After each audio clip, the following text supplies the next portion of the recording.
बाबा को अनाड़ी मत समझो, मेरे भोले बाबा को अनाड़ी मत समझो, मेरे भोले बाबा को अनाड़ी मत समझो, मेरे भोले बाबा को अनाड़ी मत समझो।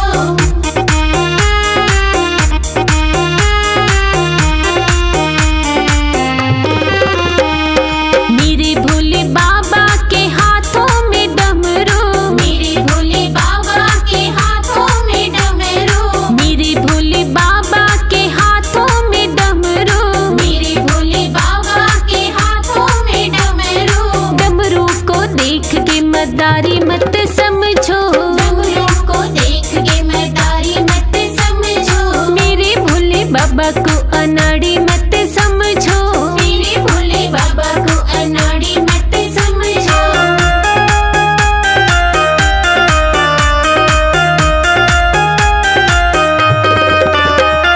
मेरे भोले बाबा की बैलों की सवारी, मेरे भोले बाबा की बैलों की सवारी, मेरे भोले बाबा की बैलों की सवारी, मेरे भोले बाबा की बैलों की सवारी। बैलों को देख के व्यापारी मत समझो, बैलों को देख के व्यापारी मत समझो, मेरे भोले बाबा को अनाड़ी मत समझो, मेरे भोले बाबा को अनाड़ी मत समझो।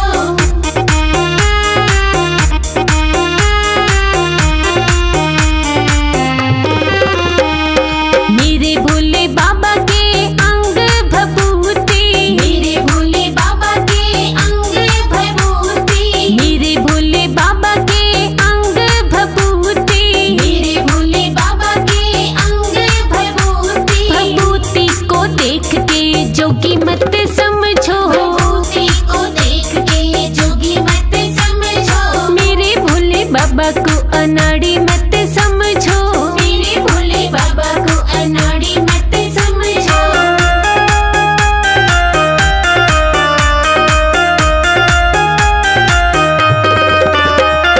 मेरे भोले के गले में नागों की माला, मेरे भोले के गले में नागों की माला, मेरे भोले के गले में नागों की माला, मेरे भोले के गले में नागों की माला। नागों को देख के सपेरा मत समझो, नागों को देख के सपेरा मत समझो, मेरे भोले बाबा को अनाड़ी मत समझो, मेरे भोले बाबा को अनाड़ी मत समझो।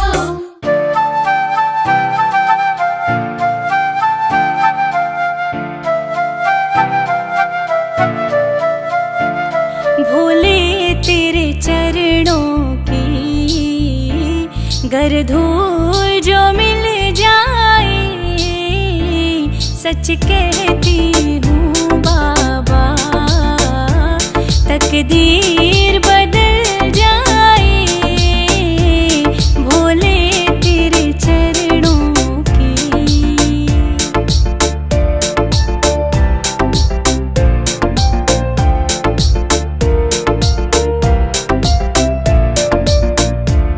सुनते हैं तेरी रहमत दिन रात बरसती है, सुनते हैं तेरी रहमत दिन रात बरसती है, एक बूंद जो मिल जाए, एक बूंद जो मिल जाए, दिल की कली खिल जाए, भोले तेरे चरणों की।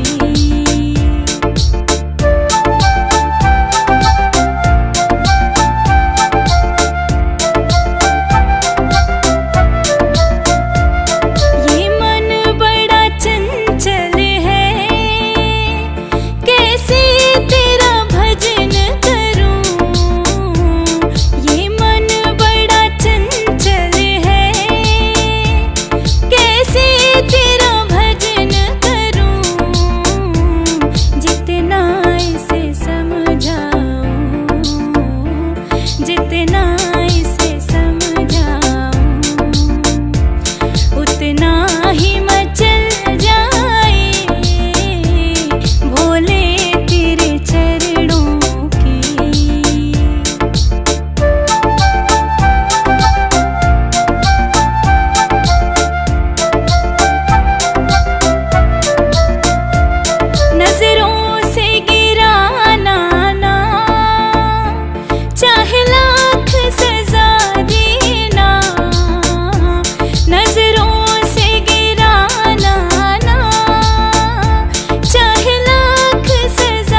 मेरा दम ही निकल जाए भोले तेरे चरणों की, भोले तेरे चरणों की।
सब है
शंकर चले कैलाश के बूंदिया पड़ने लगी। शिव शंकर चले कैलाश के बूंदिया पड़ने लगी। भोले बाबा चले कैलाश के बूंदिया पड़ने लगी। भोले बाबा चले कैलाश के बूंदिया पड़ने लगी।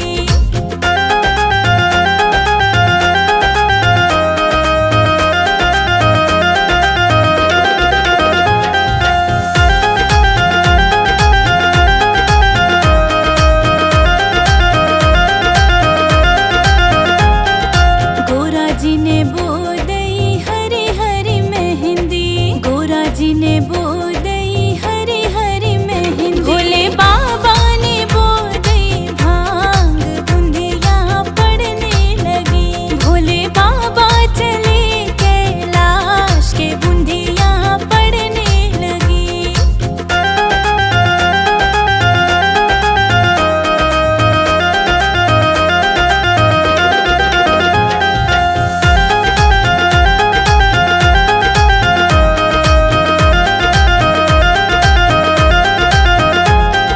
गोरा जी की जामाई हरी हरी मेहंदी। गोरा जी की जामाई हरी हरी मेहंदी। भोले बाबा की जामाई भांग बूंदिया पड़ने लगी। भोले बाबा चले कैलाश के बूंदिया पड़ने लगी।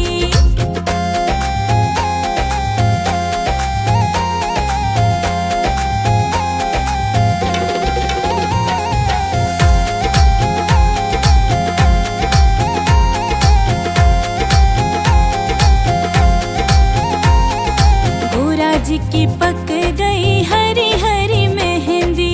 गोरा जी की पक गई हरी हरी मेहंदी। भोले बाबा की पक गई भांग बूंदिया पड़ने लगी। भोले बाबा चले कैलाश के बूंदिया पड़ने लगी।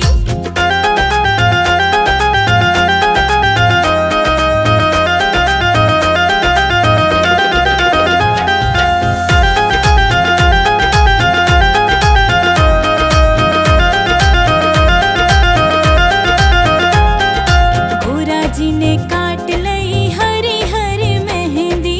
गोरा जी ने काट लई हरी हरी मेहंदी। भोले बाबा ने काट लई भांग की बूंदिया पड़ने लगी। भोले बाबा चले कैलाश के बूंदिया पड़ने लगी।